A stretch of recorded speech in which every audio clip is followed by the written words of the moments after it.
এই যা যা, মরার মুখগুলো এত জায়গা থাকতে এই পুকুর ঘাটে এসে মরণ হলো কেন? হ্যাঁ, এগুলো দেখলেই ঘেন্নায় আমার গা একেবারে ঘিন ঘিন করে ওঠে একেবারে।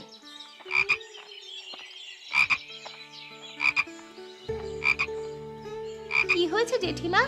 একা একা জলের দিকে তাকিয়ে এমন বকাবকি করছো কাকে? জলে কি ভূত দেখলে নাকি? আর বলিস না ইন্দু, দেখ না, ব্যাঙ দেখলেই আমার একেবারে গা গুলিয়ে আসে। আর আজকে পুকুর ঘাটে এসেই দেখি ব্যাঙের আসর বসেছে জলে।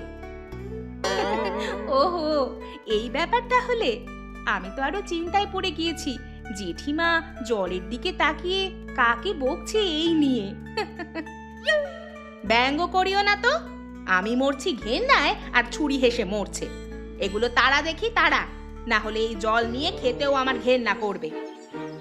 এগুলো তাড়িয়েও লাভ হবে না গো, এগুলো জলের নিচে ডুব দেবে। আর ব্যাঙ তো এই পুকুর ঘাটের জলেই থাকে, এই জলই তোমাকে ব্যবহার করতে হবে, তাছাড়া আর কোনো উপায় নেই। তোকে একটা কাজ করতে বললাম আর তুই কিনা আমাকেই জ্ঞান দেওয়া শুরু করেছিস। যেটা করতে বলেছি করতে পারলে কর, না পারলে জ্ঞান দেওয়া বন্ধ কর। ঠিক আছে জেঠিমা, তুমি চড়ছো কেন? দাঁড়াও, আমি ঢিল ছুড়ছি।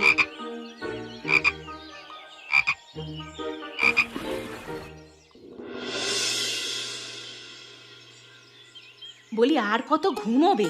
মাঠে যাবে না নাকি আজকে? সকাল যে হয়েছে সেই কখন, এখন না গেলে আর কখন যাবে শুনি? এ কি, রোদ উঠে গেছে? তুমি আমাকে আরো সকাল সকাল ডাকবে না গিন্নি? দেখো দেখি কত বেলা হয়ে গেল। এখন থেকে ডাকছি তোমায়, সেই কোন সকাল থেকে ডেকে চলেছি, তোমার ওঠার আর নাম নেই।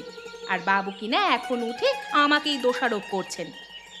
আচ্ছা বাবা, হয়েছে, আমাকে কটা ভাত দিয়ে দাও দেখি, মাঠে গিয়ে খেয়ে নেব। এখন আর বাড়ি বসে খাবার সময় নেই। ইন্দু মা কোথায় গেল? ইন্দু, আরে ও ইন্দু! ইন্দু বাড়িতে নেই, ওকে পুকুর ঘাটে পাঠিয়েছি জল আনার জন্য। তুমি একটু বসো, আমি তোমার ভাত দিয়ে দিচ্ছি। এখন আর বসাবসির সময় নেই, দেরি হয়ে গেলে আবার মহাজনের কথা শুনতে হবে। ঘুমানোর সময় সে খেয়াল থাকে না বুঝি? এত ডেকেও তোলা যায় না, যেন রাজ্যের ঘুম সব চোখে নেমে এসেছে তোমার। কি হয়েছে? সকাল সকাল চেঁচামেচি কিসের? ওই তো আমার ইন্দুমা চলে এসেছে, আমাকে কটা ভাত দিয়ে দেখি মা, মাঠে গিয়ে খেয়ে নেবক্ষণ। মাঠে গিয়ে খাবে কেন? বাড়িতেই খেয়ে যাও। এখন আর সময় নেই রে মা, ঘুম থেকে উঠতে আমার দেরি হয়ে গেছে। ঠিক আছে, তুমি হাত মুখ ধুয়ে এসো বাবা, আমি তোমার ভাত বেড়ে গুছিয়ে রাখছি। ঠিক আছে মা। দেখো দেখি, সে কোন সকালে উঠেই স্নান সেরে বসে আছি, গিন্নি তো এখনো জল নিয়ে ফিরলো না পুকুর ঘাট থেকে। তো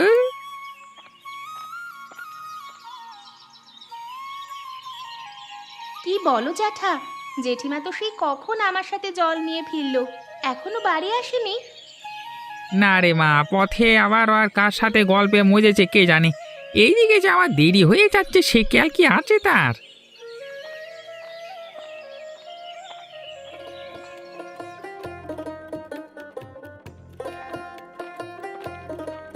এই রে, বোধে শুনে ফেলেছে, তাই তো আর রা শব্দটি করেনি। আমাকে কটা খেতে দাও দেখি গিন্নি, আমাকে আবার ও পাড়ায় যেতে হবে একটা এই সম্বন্ধের ব্যাপারে পাকা কথা বলতে।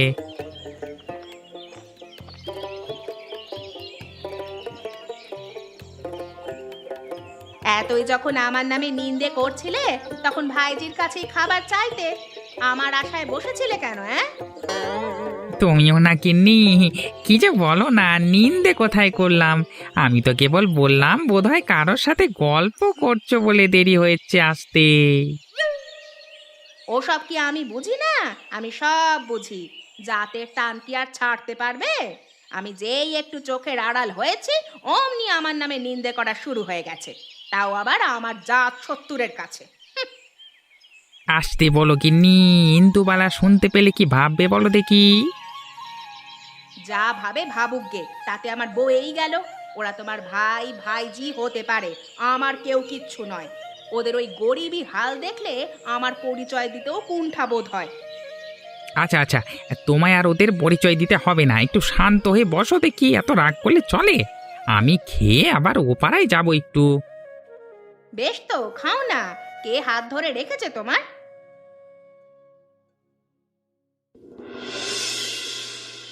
গিন্নি, আরে ও গিন্নি, আমাকে এক কাপ চা দিলে না তো আজকে? সে কখন সকাল হয়েছে আর আমাকে এক গ্লাস জল অবধি দিলে না কেউ। ধর,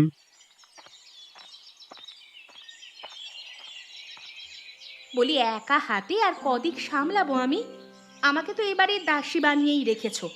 সকাল থেকে আমার হাত দুটো একটু জিরুতে পেরেছে? সকালে তুমি যখন হাঁটতে বেরিয়েছিলে তখন ডাক পিয়ন এসে চিঠিখানা আমায় দিয়ে গেলেন। কি লেখা আছে গো ওই চিঠিতে? কে পাঠিয়েছে? আমাদের তপন পাঠিয়েছে গো। তাই নাকি? কতদিন বাদে আমার ছেলেটা চিঠি পাঠিয়েছে। তা কি লিখেছে আমাকে বলো দেখি। কালকে বাড়ি আসছে তপন। এবারে নাকি গ্রামে অনেক দিন থাকবে বলেছে। এবারে এলে আর আমি কোথাও যেতে দেব না আমার তপনকে। এবারে একেবারে বিয়ে করিয়ে সংসারই করব ওকে। একা হাতে আর এ সংসার আমি সামলাতে পারবো না।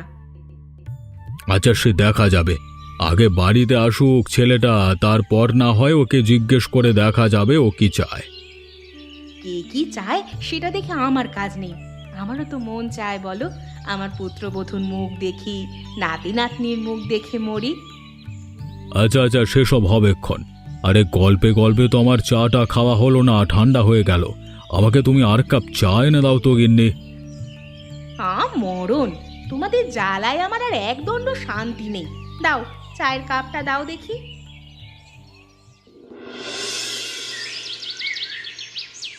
কি ব্যাপার গিন্নি, তপন আসেনি খেতে? আমি তো ওকে ডেকে এলাম, সন্ধেবেলা ঘুমিয়ে পড়েছিল। আমি গিয়ে ডেকে তুললাম। বলল তো হাত মুখ ধুয়ে খেতে আসছে। ওই তো চলে এসেছে।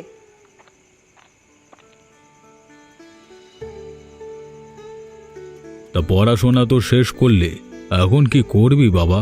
কিছু ভেবেছিস কি? আপাতত গ্রামেই কিছু একটা করবার ইচ্ছে আছে। শহরে আমার আর ভালো লাগে না বাবা। ওই জাঁকজমক, ওখানকার দিন রাত খাটুনি আমার একদম ভালো লাগে না। একদম ঠিক বলেছিস বাবা। গ্রামের মানুষ গ্রামেই থাক, শহরে গিয়ে আর কাজ নেই। এখন বিয়ে থা করে সংসারী হয়ে আমাকে নাতি নাতনির মুখ দেখা বাবা। বিয়ে করলেই তো আর বিয়ে নয়। তোমরা যা ভালো বোঝো সেটাই করো। আমি আগে কদিন গ্রাম ঘুরে দেখতে চাই। ঠিক আছে বাবা, আবার কোনো কিছুর কমতি নাই। যতদিন মনে চায় তুই বসে খা। আর যদি কাউকে মনে ধরে যায় আমাকে কেবল বলবি এসে। আজকে আমার তপনের পছন্দের বিরিয়ানি রান্না হয়েছে। কি, তাই নাকি? সেই কখন থেকে তাই বিরিয়ানির গন্ধ পাচ্ছি। আমার মনটাও আজকে বিরিয়ানির জন্য আনচান করছিল মা। তুমি আমার সবকিছু কিভাবে বুঝে নাও বলো তো? কারণ আমি যে তোর মা রে। তুই বাড়ি আসবি আর আমি বিরিয়ানি রান্না করব না, তা কি কখনো হয়েছে? তুই পেট পুড়ে খা বাবা। দরকার পড়লে তোর জন্য রোজ রোজ আমি বিরিয়ানি রাঁধবো। বুড়ো বয়সে এসে তেল ঝালের বিরিয়ানি খাইয়ে রোজ আমাকে কি মারবার পরিকল্পনা করেছো নাকি গিন্নি? তুমি চুপ করো তো। দরকার পড়লে প্রতিদিন বিরিয়ানি খাবে। আমার ছেলেটা কতদিন বাদে বাড়ি এসেছে। না না, রোজ রোজ বিরিয়ানি করতে হবে না, এমন মাঝে মাঝে করলেই হবে। নে, এখন কথা বাদ দিয়ে খা তো দেখি বাবা।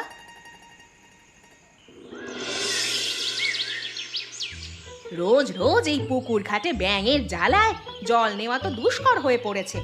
এসবের জ্বালায় আর পারা গেল না। ভাত খেতে গেলেও চোখে সব ভাসে আর আমার গা একেবারে গুলিয়ে ওঠে।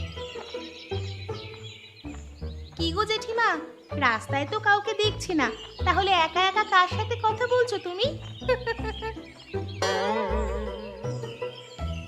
দেখ ইন্দু, আমার সাথে একদম মজা নিবি না। আমি এসব বেহায়াপনা একদম পছন্দ করি না। ঢিঙ্গি মেয়ে রাস্তায় এসে গলা ছেড়ে হাসছে। ছি ছি ছি ছি ছি ছি ছি ছি।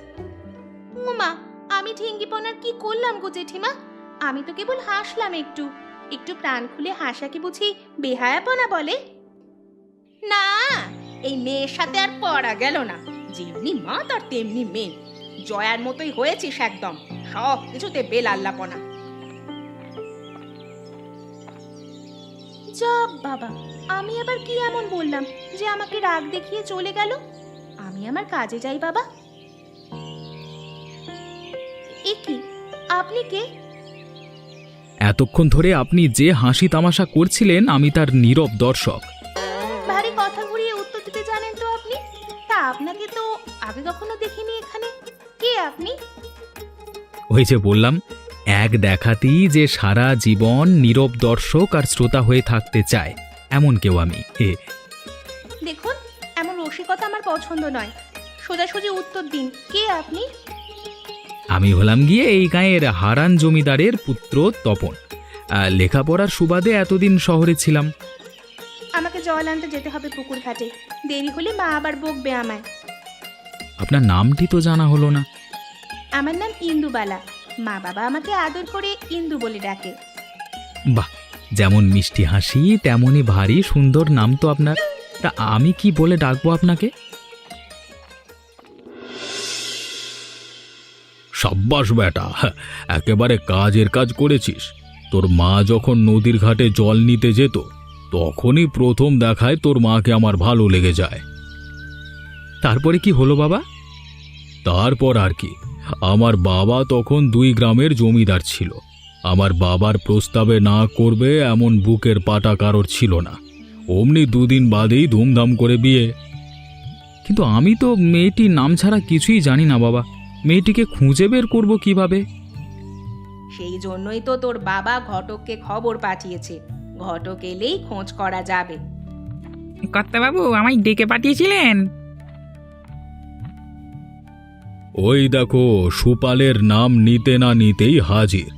বসো বসো সুপাল, আমার ছেলে গ্রামের একটা মেয়েকে পছন্দ করেছে। মেয়েকে খুঁজে বের করতে হবে, তুমি কি পারবে? বিলক্ষণ, আমি অবশ্যই পারবো। তা বাবা, মেয়ের নাম ধাম কিছু জানো? আমি কেবল মেয়ের নাম শুনেছি। নাম হলো গিয়ে ইন্দুবালা। পুকুর ঘাটে রোজ সকালে জল নিতে যায়। ও, এই কথা! মেয়ে তো আমাদের কাছেরই মেয়ে। কে সেই মেয়ে? আগে, মেয়ে তো আমার ভাই গোপালের অষ্টাদশীয় কন্যা। হ্যাঁ, যেমন রূপবতী তেমনই তার গুণ। রান্না থেকে শুরু করে শিল্প পর্যন্ত সকল হস্তে সে পারদর্শী। তাহলে তো এমন গুণ সম্পন্ন কন্যাকে একটিবারের জন্য হলেও দেখা দরকার। কি বলো তোমরা?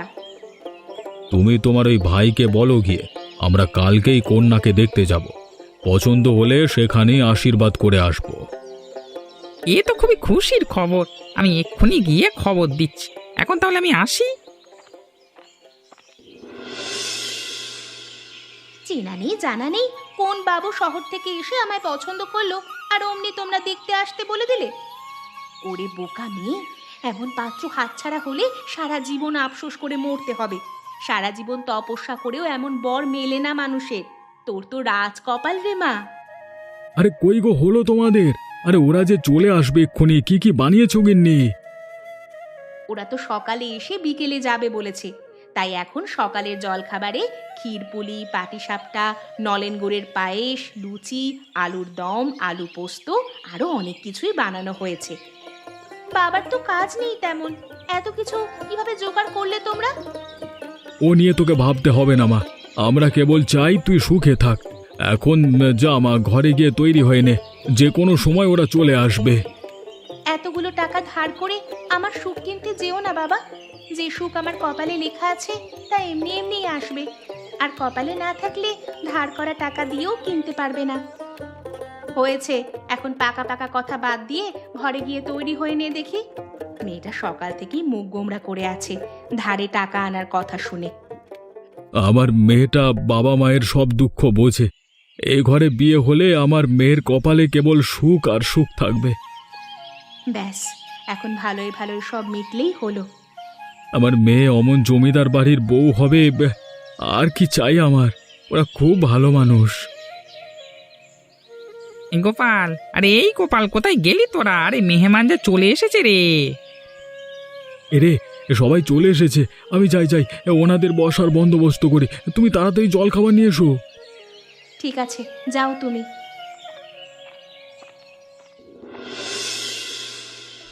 আমার মেয়েটার সামান্য একটা চাষা ঘরে বিয়ে হয়েছে, আর গোপালের মেয়ের কিনা শেষে জমিদার বাড়িতে বিয়ে হবে? না না না না না না, এ আমি কিছুতেই হতে দিতে পারি না। গিন্নি, আরে ও গিন্নি, সবাই বাইরে আনন্দ করছে আর তুমি কি না ঘরে বসে একা একা কি করছো? হ্যাঁ, তোমার মুন্ডুটা যে শরীর থেকে কি করে আলাদা করব সেটাই ভাবছি। সে কি কথা গিন্নি, সকাল সকাল তোমার উপরে আবার তেনারা ভর করলেন নাকি? নিজের মেয়ের জন্য তো এমন একটা ভালো সম্বন্ধ আনতে পারলে না, আর ভাইয়ের মেয়ের জন্য একেবারে জমিদার বাড়ির সম্বন্ধ নিয়ে এসেছো। ছেলে নিজেই ইন্দুকে দেখে পছন্দ করেছে, আমি কোথায় সম্বন্ধ নিয়ে এলাম? আমি এত কিছু জানি না, এই বিয়ে আমার সহ্য হবে না। যার কপালে যা আছে সেটাই হবে গিন্নি, কারোর ভাগ্য কেউ মারতে পারে না।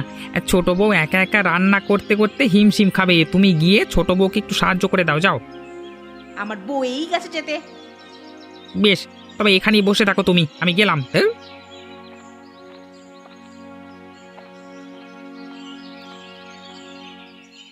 এ কি গিন্নিমা, আপনি? আড়াল থেকে সবই শুনেছি আমি। আমাকে একটা কাজে সাহায্য করতে হবে তোমায়। কি কাজ গিন্নিমা? মাছ মাংস তো সবই আনা হয়েছে, এখন কেবল রান্না করলেই হবে। একা হাতে সব করি কি করে আমি? বর্দি এলে বড্ড ভালো হতো। কিরে ছোট, মেয়ের সব কাজ কি একাই করবি? আমাকেও তো ডাকতে পারতি। তুমি এসেছো বর্দি, আমি আরো তোমার কথাই ভাবছিলাম। একা হাতে আমি এত কিছু করতে পারবো না। এসে বেশ ভালোই করেছো গো দিদি। আমি তো আরো আগেই এসেছি, কেবল দেখছিলাম তুই আমায় ডাকিস কিনা। কি যে বলো না তুমি দিদি, তোমাকে ফেলে কি আমরা কিছু করতে পারি? ইন্দু তো তোমাদেরও মেয়ে। কি কি করবি কিছু ভেবে রেখেছিস নাকি? ওই তো মাছ মাংস সব আনা হয়েছে, ভাবছি দই কাতলা বানাবো, মুরগির কষা, খাসির রেজালা আর পোলাও করব। সেই সাথে দই পাতা আছে, আর ঝুরঝুরে আলু ভাজা, বেগুন ভাজা তো থাকবেই। বাহ, অনেক পদের আয়োজন করেছিস দেখছি। আমি তবে মুরগির কষা রান্না করে দেই। মাছ মাংস কোথায় রেখেছিস? ওই তো ওখানে রাখা আছে, দেখো। ও মা, সব বোনাস হয়ে গেল রে ছোট। কি হয়ে গেল এটা? কি হয়েছে দিদি? এই দেখ, পাত্র যে খালি, মাছ মাংস কিছুই তো নেই দেখছি এই পাত্রে। এখন কি হবে? হায় হায়, আমারই কি সর্বনাশ হয়ে গেল গো। এখন অতিথিদের সামনে মুখ দেখাবো কি করে? এই বুঝি আমার মেয়েটার বিয়েটা ভেঙে গেল। তুই দুঃখ করিস না রে ছোট, আমি দেখছি কি করা যায়। কি হয়েছে মা, তোমাকে এমন বিমর্ষ দেখাচ্ছে কেন? আমার যে সর্বনাশ হয়ে গেল রে মা। মাছ মাংস সব যে উধাও হয়ে গেছে কাকতালীয় ভাবে। কেউ ইচ্ছে করেই শয়তানি করেছে। এখন আমাদের উপস্থিত বুদ্ধি কাজে লাগাতে হবে। কি করবে মা তুই এখন? মুরগির মাংস কাটার সময় আমি ঠ্যাংগুলো সব আলাদা করে রেখেছিলাম, সেগুলো দাও দেখি আমায়। সেগুলো দিয়ে কি করবি তুই? দাও না আমাকে, আমি দেখছি কি করা যায়।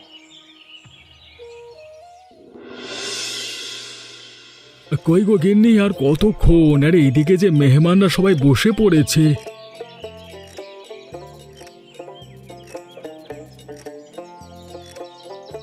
কি এটা কি রান্না করেছো? আমি দেখে ঠাউর করতে পারছি না তো। আগে মুখে দাও বাবা, তবেই না বুঝতে পারবে। বাহ, দারুণ স্বাদ হয়েছে। মুরগির ঠ্যাং দিয়ে যে এরকম বিরিয়ানি রান্না করা যায় সেটা তো আমার কল্পনার বাইরে। এ রান্না কে করেছে? আসলে আপনাদের জন্য যে মাছ মাংস আনা হয়েছিল, কেউ শয়তানি করে সেগুলো সরিয়ে রেখেছিল আমাদের নাজেহাল করবার জন্য। কিন্তু কে করলো এ কাজ? সেটা একটু বাদেই দেখা যাবে। সে কি ছোট বউ, তা তুমি আমাদের জানাওনি কেন? আমরা আবার বাজার করে আনতাম। ততক্ষণে অনেক দেরি হয়ে যেত জ্যাঠামশাই। অতিথি বসিয়ে রেখে বাজার করতে যাওয়া কেমন দেখায়। আর সেই জন্যই ইন্দুমা বুদ্ধি করে মুরগির ঠ্যাংগুলো দিয়ে সবার জন্য বিরিয়ানি রান্না করেছে। বাহ, তপন তোর পছন্দ আছে বলতে হবে। বিপদের সময় কেমন উপস্থিত বুদ্ধি আছে আমাদের হবু বৌমারা। তা তোর মা কোথায় গেল? কি জানি, মাকে তো দেখছি না, আছে হয়তো আশেপাশে। আজকে তুই আমার মান বাঁচালি রে মা। তোর মতো মেয়ে যেন সবার ঘরে ঘরে হয় রে। নাও সবাই এবার খেয়ে নাও তো দেখি।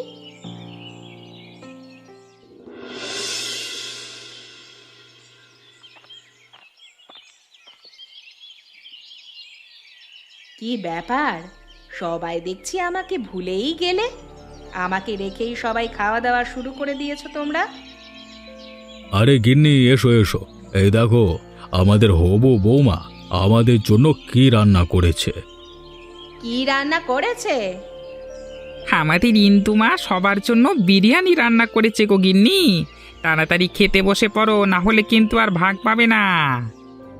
হ্যাঁ হ্যাঁ, বসছি বসছি। বিরিয়ানি আমার কত পছন্দের।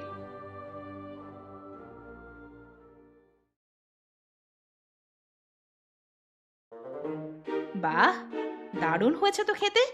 কে রান্না করেছে? আগে আমার মেয়ে ইন্দুবালা রান্না করেছে। কিন্তু মাছ মাংস তো কিছুই ছিল না, বিরিয়ানি কি করে রান্না হলো? আর এগুলো কিসের ঠ্যাং? ও মা জেঠিমা, এগুলো দেখে বুঝতে পারছো না বুঝি? এবারে পুকুর ঘাটে জল নিতে গেলে আর তোমার কোনো অসুবিধা হবে না। কেন রে ইন্দু? যে ব্যাঙগুলো তোমাকে জ্বালাতন করতো সেগুলো ধরে এনে ব্যাঙের ঠ্যাং দিয়ে বিরিয়ানি রান্না করেছি। শেষমেশ কিনা আমাকে ব্যাঙের ঠ্যাং খাওয়ালি তোরা। মাছ মাংস সরিয়েছি বলে আমাকে এই শাস্তি দিলি? এই রে, মুখ ফসকে তো সত্যি কথাটা বলে ফেললাম। এই ভরা মজলিসে আর মান থাকলো না। আমি আগেই জানতাম জেঠিমা এ কাজ কেবল তুমিই করতে পারো, তাই মিথ্যে বলেছি। এগুলো আসলে বেঁচে যাওয়া মুরগির ঠ্যাং দিয়ে বিরিয়ানি রান্না করেছি। তুমি এ কি করলে গিন্নি? শেষে কিনা আমাদের মেয়ের বিয়েতে ভাঙতি এমন কাজটা কেন করে বসলে তুমি? রমার কোনো দোষ নেই, আমিই ওকে বলেছি এটা করতে। আসলে আমি ইন্দুবালার বুদ্ধিমত্তা পরীক্ষা করে দেখবার জন্যই এটা করেছি। তবে রমার মনে যে ওদের জন্য হিংসা আছে সেটা দেখেছি আমি। ঢের শিক্ষা হয়েছে বাবা, আমি আর কখনো কাউকে হিংসা করব না।